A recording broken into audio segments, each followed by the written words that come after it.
Hey, this is Pierce. When you think of barbecue in Texas, you typically think of brisket, but today we're going to be doing a pork butt. So stick around and we're going to show you the method that different people use. So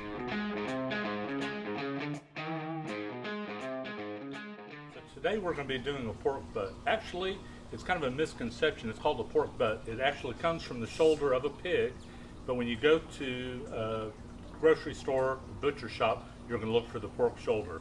Also, when you look for the pork shoulder, you're going to want to try to get something with a bone in. I don't know if you can see this, but the bone gives it a lot of flavor. Let's go ahead and get started. You can use whatever rub you want. I'm going to go ahead and post up above the recipe that I've used for many years, that I've gotten really tired of having to mix everything up in the spices. So there are two different rubs that I've tried and it's really good. One of them is Jerry Baird's, and it's an all-purpose seasoning. You can use it on ribs, pork, brisket, or chicken. It's really good too. But Jerry Baird's is based out of Snyder, Texas, and I always try to buy Texas product. It's going to have a little bit more paprika. I don't know if you can see. It's going to be a little bit more red in color. So when we pull this one off, it's going to have a little bit deeper cherry bark to the product.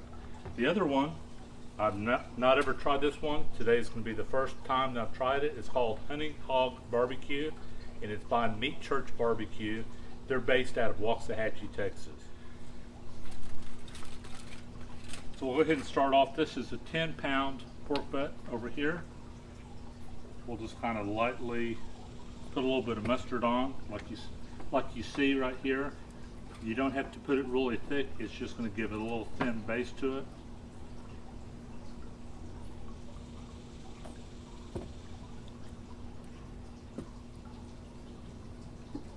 There again, here is a little bit better view of what the bone in looks like.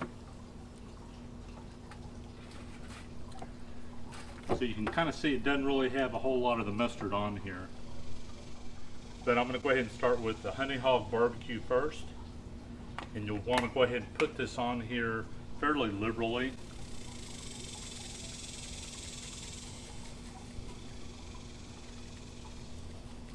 A lot of people rub this in. I like to kind of pat it down. It'll stick to the meat. And then what we'll do also is we'll let this sit up for about 10 or 15 minutes. Let this adhere to the meat, and it'll start to caramelize, and you'll see it here in a few minutes. It'll actually kind of melt into the meat. So a lot of these spices already have sugar in it. When we pull this off the smoker after about 5 or 6 hours, we're going to go ahead and add a little bit more of the brown sugar to it. You don't want to put a whole lot of sugar on this to begin with, because it will start to burn the meat, as you know, if you're cooking with sugar. But the sugar will kind of make give it a good bark on it. So like I said, this seasoning does have some sugar in it, so we'll get a good crust off of this. So one thing that's really important when you smoke any kind of meat, whether it be a brisket or a pork loin, whatnot, you need to use the right type of wood. So what I'm using today is pecan. It's going to be a lot more mild. It's going to be kind of between a hickory and an oak. And then today I'm also using apple wood. It's going to kind of give a little bit of sweetness to the meat. So in a previous video that I did on brisket, I also showed you what a offset smoker is. I have an Oklahoma Joe's, where you have the wood box on one side. The smoke filters through the barrel and then up through the smokestack. I also showed you the Weber kettle grill, where you can also cook hamburgers and whatnot, but you can also set the offset cold box to the side. Another video that I've done on making beef jerky, this is what I do it in. This is an electric smoker, and it's made by Smoke Tex. They're located here in Collin County, Texas. Not that I'm trying to promote all these products, but I started learning to use this. The highest setting on this is 250, so it's going to be low and slow. You can kind of see some of the smoke come out of it. And you can kind of see how it's set up. This is set up with the smoke box at the bottom. It has a drain. And then you can also put your pan for dripping, so it'll drip down here. If you wanted to, you could put a water pan underneath there to keep it a little bit more moist. This one's not going to give you as deep of a bark as, say, a smoker would be with charcoal and wood.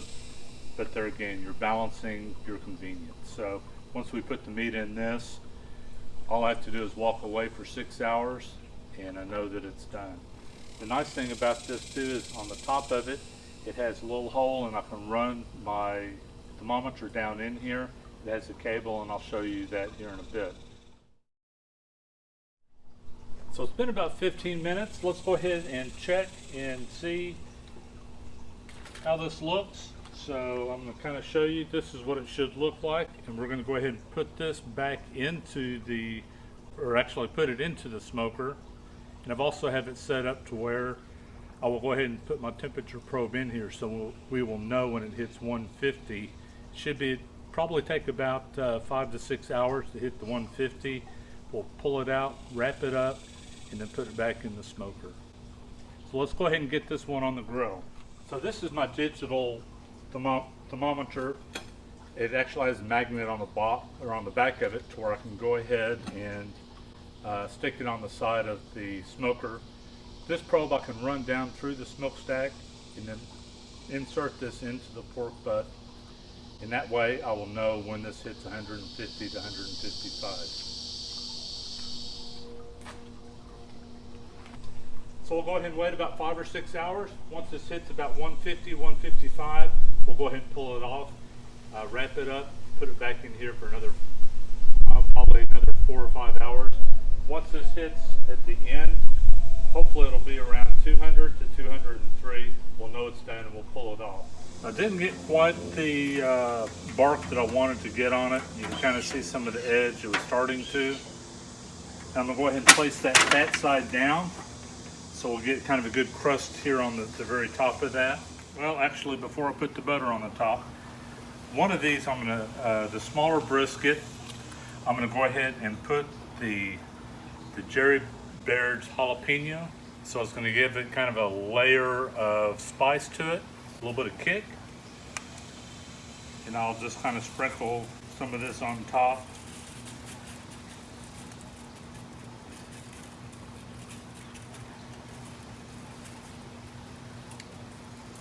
And that should be enough. Then what I'm going to do is go ahead and put some butter on it. That will, butter is always good on everything that you cook.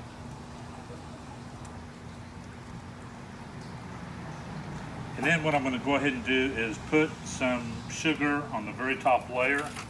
The sugar should give it a little bit of a bark after it's cooked for a while. And you can just kind of eyeball this. It doesn't have to be anything scientific. This will all render down. Now what I also do is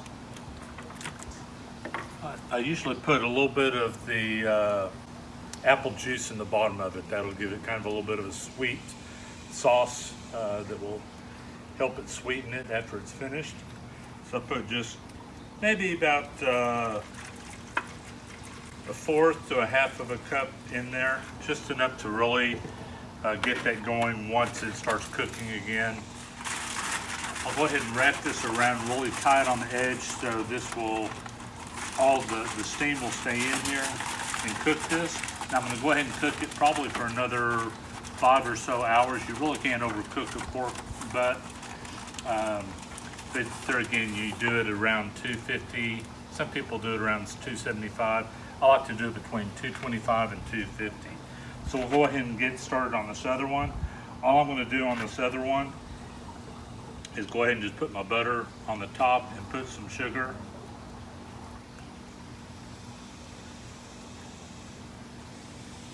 And this butter will all melt down and mix in with the sweetness of the apple juice. So it'll make a really good kind of a sauce that you can pour back over the pulled pork after you pull it off later on. While we have the pork on the smoker outside, I thought that it would be a good time to go ahead and put together our vinegar dipping sauce. It's from North Carolina. North Carolina is renowned for having more of a mustard or vinegar based sauce. Here in Texas we have the sweet sauce, which covers up so much of the meat. It's kind of like putting ketchup on a steak. It's just kind of a big no-no. So anyway, we're going to go ahead and start off with the brown sugar. We have black pepper, we have kosher salt, we have hot sauce, and this is, you can use Tabasco sauce, whatever you want. The recipe also calls for red pepper flakes, which I've used in the past. It's hard to get through the spout on this container right here, so I just add a little bit more of the hot sauce. Then it calls for ketchup, and then it calls for distilled apple vinegar. And what we'll do is put all these together. We'll taste it. We can add a little bit more ketchup. If we need to perk it up a little bit with the Tabasco, we can add some more of that. So to give you the measurements of that, it's 2 cups of cider vinegar, 2 tablespoons of ketchup, 2 tablespoons of brown sugar, 4 teaspoons of coarse salt, 1 tablespoon of Tabasco or other sauce, 1 or 2 teaspoons of hot pepper flakes, and then 1 to 2 teaspoons of black pepper. Let's get a whisk and just stir it in. So you can see that this sauce is going to be a little, well, quite a bit thinner than a regular barbecue sauce like Cattleman's or Baby Ray's. But it's the vinegar that kind of adds a little bit of the kick to it. And you don't have to put a whole lot on it, just put just a little bit to add flavor to the meat. After this, I'll go ahead and pour this in the containers. This way you can just kind of squirt it a little bit on your pork when it's done. When we come back, we'll go ahead and pull the pork and see the final product. So we just pulled out the pork butts from the smoker outside. Of course, it's in the evening, so we brought the meat inside. We're going to go ahead and uncover it. Typically, I would have had this probe right here stuck in one of the meat to see when it got up to temp, but we're going to go ahead and pull back the foil, check it, and I'll almost guarantee that it's going to be at over 200 degrees. What we're looking for is around 203. So we're going to go ahead and pull back this foil. Remember, when you do, this is going to have steam in here, so you want to be really careful and pull it back. We'll go ahead and test this one right here. And we'll try to test it right in the middle of the meat. So this pork butt came out to be at 201. So that's pretty close. We wanted it between 200 and 203. So what I was saying earlier about the bone in, and this is pretty hot. It's just come off of the smoker, like I said. Right here is the bone, and it should just pull out with ease, and it does. So see how clean this bone looks? That's what you want. All of the meat around this bone is going to have a lot of good flavor to it. The tray, you'll see all the good juices, so what we're going to do is to go ahead and pull this out and put it on the cutting board and save these juices. We'll go ahead and use those juices back in there. That'll make it really moist. So this is kind of where you have to be kind of careful. Like I said, this meat is really hot. So I'm going to go ahead and just pull this meat up and over. And you can kind of see that this meat is just falling apart. So at this end down here, you look down in here, you can kind of see the smoke ring on here and see how tender this is. You can kind of see that we did get a little bit of a bark, but with this, all I'm doing is just kind of shredding, and you can see how well it just shreds apart. One thing that you don't want to do is to get a knife and just start chopping it up to where it would be like chopped brisket.